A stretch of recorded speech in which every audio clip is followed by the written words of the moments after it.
Hey, bonjour tout le monde. Alors j'espère que vous êtes en forme aujourd'hui, nouvelle vidéo dédiée à Nomad. Dans cette nouvelle vidéo dédiée à Nomad, on va lancer notre premier job, c'est-à-dire lancer la première application. On va découvrir ça assez simplement, on va pas rentrer complètement dans tous les détails. Vous allez voir, on va lancer un Excalibro, donc c'est quelque chose qui est aussi assez pratique, hein, c'est pas complètement perdu. On va découvrir ça tout de suite, n'hésitez pas à vous abonner pour ne pas manquer les prochaines vidéos. Cliquez sur rejoindre si vous voulez soutenir mon travail, soutenir la chaîne, mettez des pouces bleus, commentez, parlez-en autour de vous. Vous êtes plus de 58 000 maintenant abonnés et plus de 1000 personnes à avoir souscrit à la chaîne, donc c'est vraiment super sympathique. Donc merci à tous, jingle et c'est parti.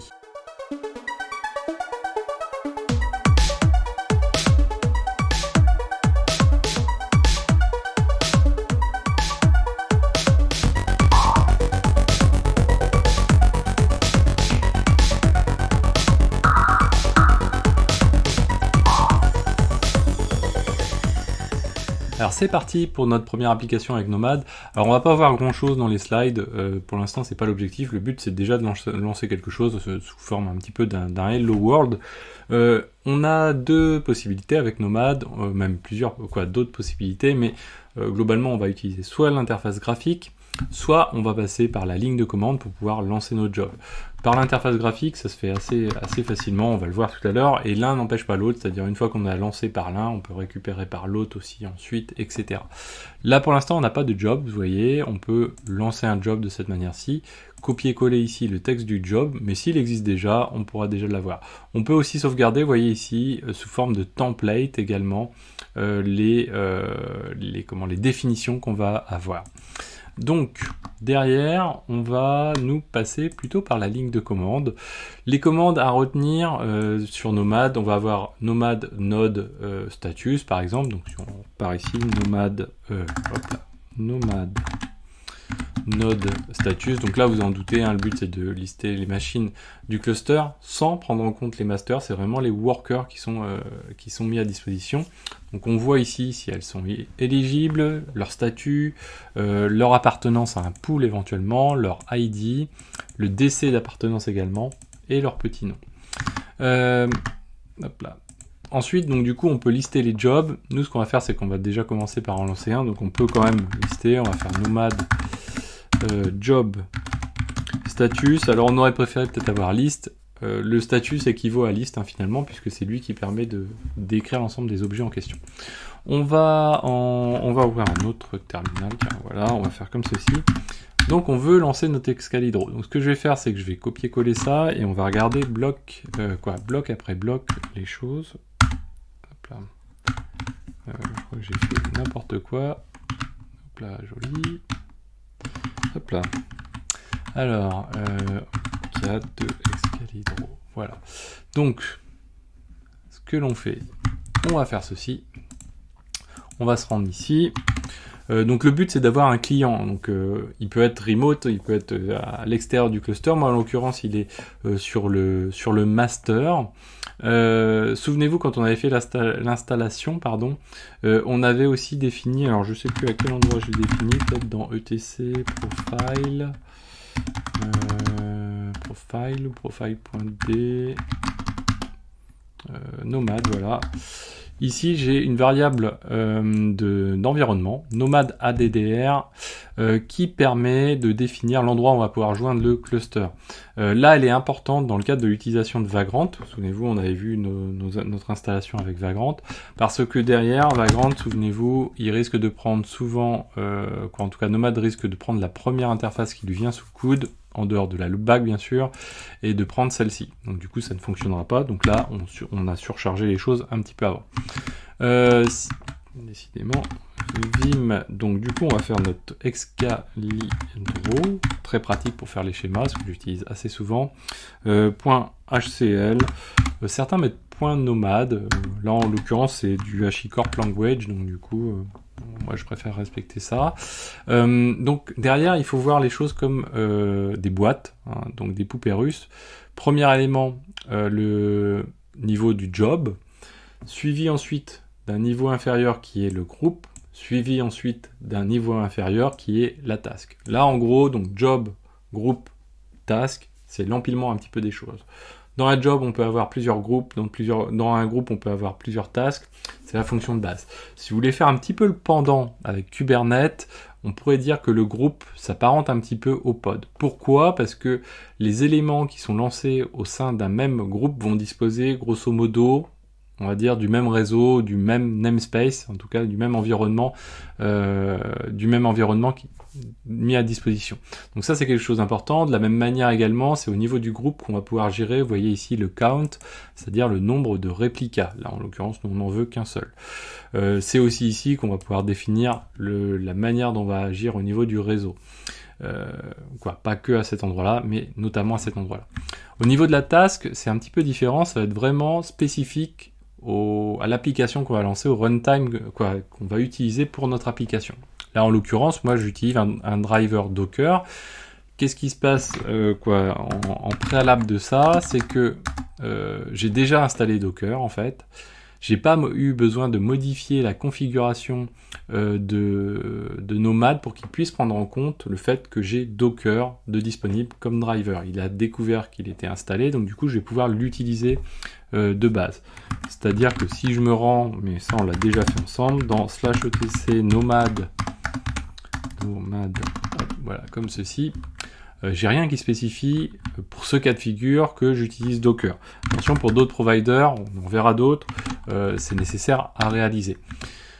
Donc là, on est vraiment plus spécifiquement sur le runtime et le driver, bien sûr, qu'on utilise. Donc si on utilise le driver Docker, la config qui est ici va vraiment être couplée au driver qu'on va utiliser. Là, en l'occurrence, c'est Docker, donc du coup, il va pouvoir prendre les paramètres qu'on utilise couramment sur Docker, c'est-à-dire l'image notamment, et puis le port, la définition du port sur lequel écoute notre application. Là, en l'occurrence, c'est le port 80, donc on va partir sur du HTTP, et ça va être mappé, donc du coup, comme pour Docker, avec le nom de port, de manière à revenir au niveau du groupe, et à pouvoir dire, ok, on va dire cet environnement, ce namespace, pardon, namespace c'est peut-être un petit abus de langage, mais cet environnement globalement, eh bien, il va avoir des ports à disposition, notamment un port qu'on appelle HTTP, on pourrait l'appeler TitiToto, qui lui va être de type statique. Alors pourquoi? Parce que c'est important, par exemple avec Docker, on peut faire le parallèle exactement avec le fonctionnement, on verra l'allocation de ports dynamiques que Docker est capable de faire. Là, on est finalement sur le pendant du petit p ou du grand P. Donc, souvenez-vous, dans la playlist dédiée à Docker, on avait déjà vu ça. Donc, le publish, notamment, et l'expose. Dans le grand P, ce qu'on fait, on dit simplement à Docker, écoute, mon appli, elle écoute sur le port 80 et publie ça où tu veux sur n'importe quel port de la machine, en tout cas les ports dynamiques alloués à Docker. Donc là, du coup, on se retrouve avec un port dynamique qui est variable potentiellement à chaque fois. Donc ça, c'est pas forcément évident à gérer, mais ça se gère très très bien également avec des outils de discovery. Donc on verra ça plus tard, d'où l'intérêt de Consul. Nomad fournit également des éléments, et puis l'intérêt aussi d'utiliser un reverse proxy qui sera adapté. Et donc, derrière, là, nous, on part sur quelque chose de statique, c'est-à-dire l'équivalent du petit p pour dire, écoute, tu vas aller du 80 vers le 80. Donc ça, c'est quelque chose d'important à avoir en tête. Donc, première chose, au niveau du job, donc déjà, on définit dans quel data center on va travailler pour qu'ensuite Nomad sache auprès de quel serveur il va pouvoir attribuer le job en question à gérer. Le type de job, donc là, on en avait déjà un petit peu parlé. Nous, on est dans le job de type service. Donc, le job de type service, alors, le terme service est un petit peu utilisé à différentes sauces dans Nomad, mais là, dans le cas du job, tout simplement, c'est pour dire que c'est un démon, c'est-à-dire un process qui va tourner en background et pas quelque chose qui est sous forme de cron, sous forme de cron, pas de job. J'avais utilisé le terme plutôt pour faire le parallèle avec Kubernetes, mais non, sous forme de service cette fois-ci, donc sous forme de démon qui va tourner en permanence. Ensuite, on a un groupe, on lui donne un petit nom, là c'est moi qui l'ai mis, j'ai mis Tools. On dit qu'on veut un seul réplica de ce groupe, on définit le réseau, et on définit ensuite la task. Dans la task, donc on a défini le driver, c'est quelque chose d'important, ça peut être un driver Java, Docker, Kemu, on verra Raw par exemple.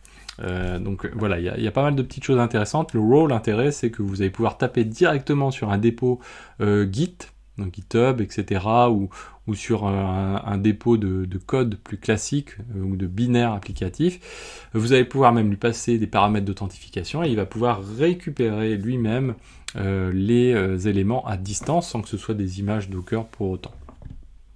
Ensuite, comme pour Kubernetes, on va définir les ressources qui vont être allouées pour notre job, notre task au sein de notre groupe, au sein de notre job. Il faut s'y habituer. Et dedans, on va pouvoir déclarer des services. Donc on a un provider de services. Là, tiens, voilà, je l'ai mis, j'ai cru que je ne l'avais pas mis.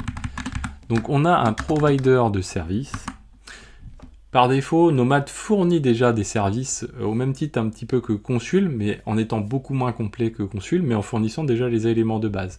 Là, par exemple, donc du coup, on va pouvoir définir des tags, on va pouvoir définir donc le provider de service en question, pour la notion de service registry, hein, donc du coup, ça va nous permettre d'interroger, ou en tout cas au sein de Nomad, quand on utilise le provider Nomad, de pouvoir réutiliser la registry interne pour trouver une application, savoir où est-ce qu'elle est, et s'il y a des choses qui sont dynamiques, on va pouvoir les mettre à jour dynamiquement.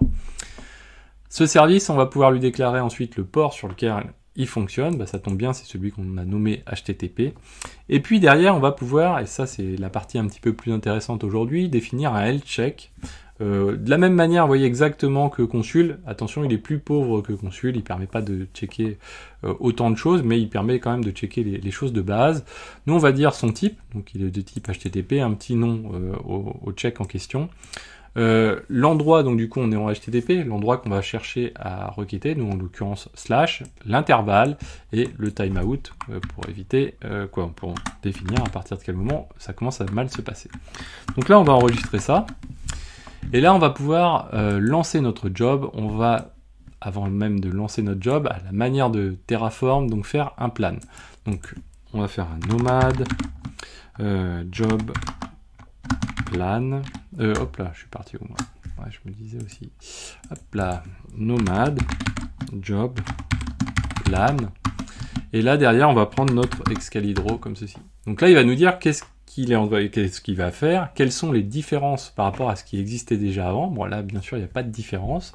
Donc là, on est exactement sur le même format un petit peu que Terraform. Il va nous dire, cet élément-là fait que je vais être amené à créer l'élément. Cet élément-là va nécessiter que je supprime par exemple le job en question pour à cause de tel élément par exemple, etc. Donc nous ce qu'on va faire, du coup on va faire un run, donc là il nous met tout simplement ici la commande, donc nomad job run. Et là hop, tout de suite il commence à nous loguer les éléments pour nous dire voilà. Là, je suis en train d'évaluer, je suis en train de faire telle tâche, etc. Là, ce qui se passe, c'est qu'il va télécharger très certainement l'image, donc ça prend quelques secondes, et après, il va nous rendre la main au moment où ça va y être. Si on veut suivre en parallèle les choses, on peut très bien se rendre sur l'interface graphique, et là, on voit qu'on a déjà notre job Excalibro qui est déjà en running, donc je pense que là, ça va être terminé. Voilà, c'est terminé ici. Donc là, je peux faire même un nomad job pour lister du coup status, et je retrouve les éléments en question. Hop. On peut également procéder comme ceci, donc nomad job status, le nom du job en question pour avoir les détails cette fois-ci du job, l'heure de soumission, le nom, les priorités. Les priorités, on reverra ça plus tard, ce qui va permettre à Nomad de prendre des décisions pour savoir s'il peut scheduler ou pas des choses et quelles sont les plus prioritaires. Le statut, et ensuite la gestion un petit peu des événements au sein de ce job lui-même, quoi. Donc derrière on retrouve le groupe Tools, et au sein de ce groupe Tools, eh bien on va retrouver nos éléments. Hop là, j'ai essayé de me réduire un petit peu.